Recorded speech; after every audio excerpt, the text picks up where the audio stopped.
मुख्यमंत्री योगी आदित्यनाथ ने अपने दूसरे कार्यकाल का आज यानी कि शनिवार को 1 वर्ष पूरा कर लिया है। इस मौके पर वो कार्यक्रम में पहुंचे और लोगों को संबोधित किया। योगी जी ने अपने संबोधन में 6 साल में हुए विकास कार्यों की उपलब्धियां गिनाई। साथ ही उन्होंने कहा कि उत्तर प्रदेश में 6 साल में कोई दंगा नहीं हुआ है और भारतीय जनता पार्टी की सरकार ने उत्तर प्रदेश को एक नई पहचान दिलाई है और ये प्रधानमंत्री के मार्गदर्शन में हो पाया है। बता दें कि इस दौरान रायबरेली दौरे पर पहुंचे प्रभारी मंत्री प्रतिभा शुक्ला ने बधाई देते हुए योगी सरकार के 1 वर्ष पूरे होने पर मीडिया से रूबरू किया और कहा कि योजनाओं का पूरा लाभ मिले यही पहली प्राथमिकता है और उत्तर प्रदेश विकास के पथ पर आगे निरंतर बढ़ता रहे। हम इसमें धन्यवाद अदा करना चाहेंगे कि हमारी सरकार ने जन जन के लिए कार्य प्रारंभ किया है, जिसमें कि हमारे किसान भाइयों का काम भी हुआ है। किसान भाइयों को उचित मुआवजा दिया गया है, गन्ना भुगतान किया गया है, साथ ही साथ उनको गेहूं का भी भुगतान किया गया है। अब आने वाले समय में होने जा रहा है और धान का भुगतान किया जा चुका है। हम ये कहेंगे किसान भाइयों की फसल के लिए अब की बार बहुत अच्छा एक कार्य ये भी हुआ है कि हमारे प्रधानमंत्री जी ने सीधानी योजना को प्रारंभ करके जो हमारे मोटे अनाज हैं उनको प्रेफरेंस देकर किसानों की आमदनी बढ़ाई है। साथ ही साथ 3 लाख किसानों को भी सम्मान निधि यहाँ पर 3 लाख किसानों को सम्मान निधि भी दी गई। सम्मान निधि का कार्य तो वैसे भी प्रारंभ हो गया, सारे किसानों को सम्मान निधि दी जा चुकी है, जिससे कि वो अपने खेतों के लिए बीज खरीदें और आराम से अपनी खेती को करें। साथ ही उनका कर्जा माफ़ करने का काम भी हमारी सरकार जब पहले बनी थी सबसे पहले कर्जा माफ़ करने का काम किया गया था। इसके अंतर्गत हम ये कहेंगे कुसुम योजना को लाकर भी उनकी सिंचाई के लिए भी किसानों के लिए कार्य किया गया है। उचित सिंचाई का प्रबंधन किया गया है, बिजली की व्यवस्था दुरुस्त करके उनको सिंचाई के लिए प्रोत्साहित करने के लिए किसानों को आगे बढ़ाने का काम कर रही है। हमारे यहाँ महिला सशक्तिकरण को लेकर महिलाओं के लिए जो कार्य हुए हैं उस पर हम जरूर बताना चाहेंगे कि नारी सशक्तिकरण में उन्होंने स्वावलंबन के लिए समूह के माध्यम से व्यापार दिया है और साथ ही साथ उसको मार्केट देने का काम भी किया है। हमारे समूह जो काम करते थे लेकिन उनको मार्केट नहीं मिल पाता था, अब की बार हमारी सरकार ने मार्केट देकर नारी सशक्तिकरण के एक अच्छा उदाहरण पेश किया है। साथ ही साथ महिलाओं विधवा पेंशन, कोई भी गांव की महिला हमारी विधवा बिना पेंशन के नहीं रह पाए, इसके अंतर्गत बताना चाहेंगे कि हमारी विधवा पेंशन, वृद्धा पेंशन और विकलांग पेंशन तीनों को पूरी तरह से सैचुरेट किया गया है। कहीं भी ऐसा नहीं कि गांव में छोड़ा जाए। ब्लॉक स्तर पर हर बार चेकिंग भी हो रही है कि हमारे 15 दिन के अंदर हमारे किसी ब्लॉक में कोई फॉर्म पेंडिंग ना पड़ा रहे। इसमें हम समझते हैं कि ये कार्य बहुत ही सराहनीय कार्य किया जा रहा है। साथ ही साथ प्रधानमंत्री आवास के साथ मुख्यमंत्री आवास भी आए हैं और उनको घर देने का काम बहुत तेज़ी से किया जा रहा है।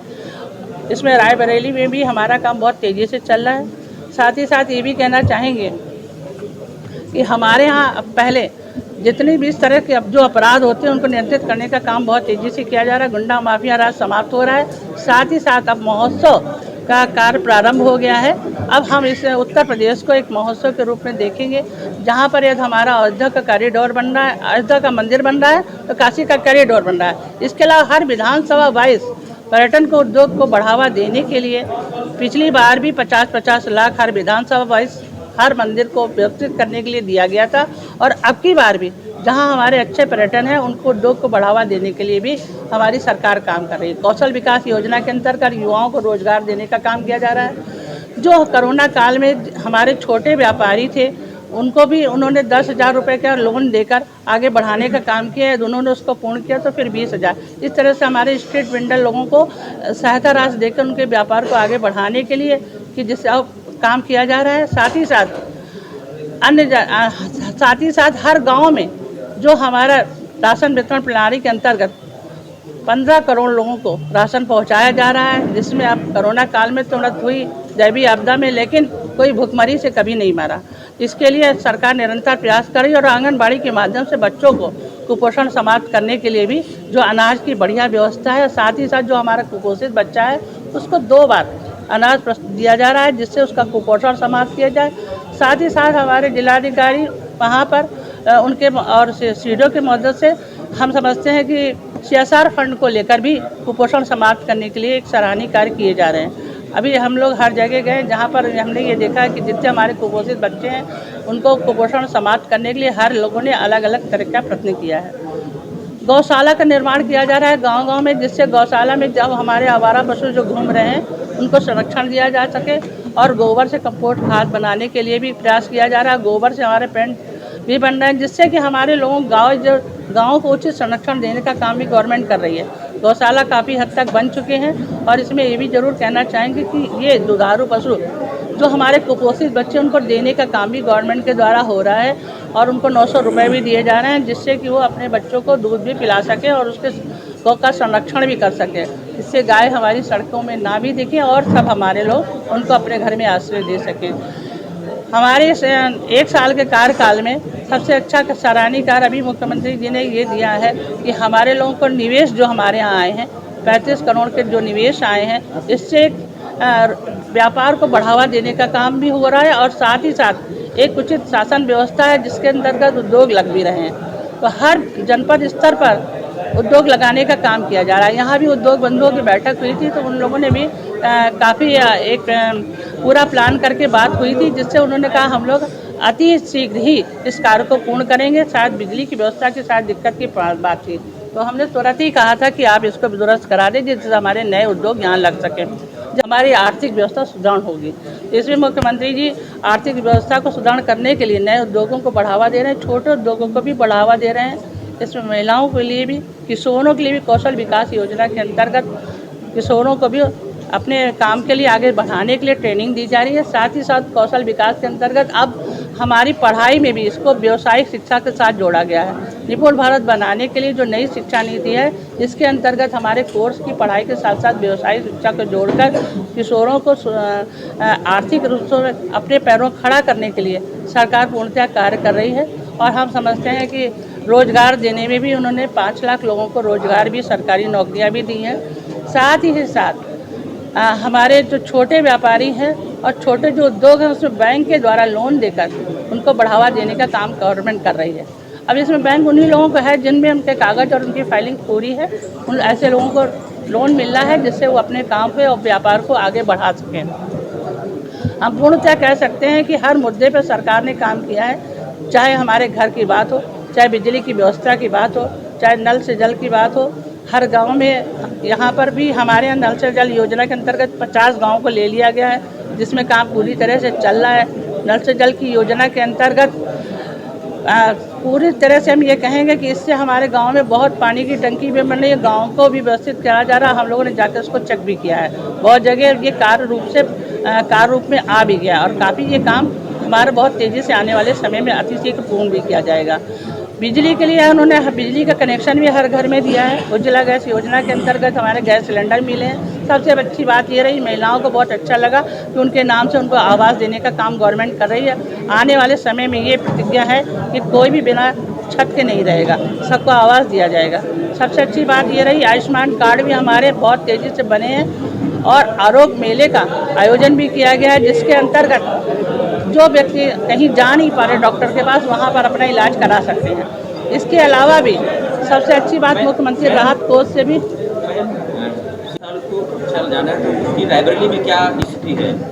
रायबरेली में अभी हमारे कार्य प्रगति पे है और आगे अति शीघ्र से पूर्ण कर दिया जाएगा, क्योंकि यहाँ पर आए हैं तो इस कार्य को प्रमुखता से लेंगे और इस कार्य को पूर्ण कराने में पूरा सहयोग रहेगा।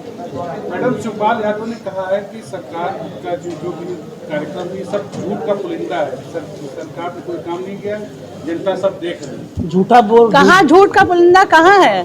सरकार काम कर रही, कहाँ नहीं दिख रहा? आवास नहीं दिखता क्या? शौचालय नहीं दिखता क्या? पेंशन नहीं दिखती क्या? अच्छा, क्या चीज नहीं दिख रही है? पेंशन नहीं दिख रही है क्या?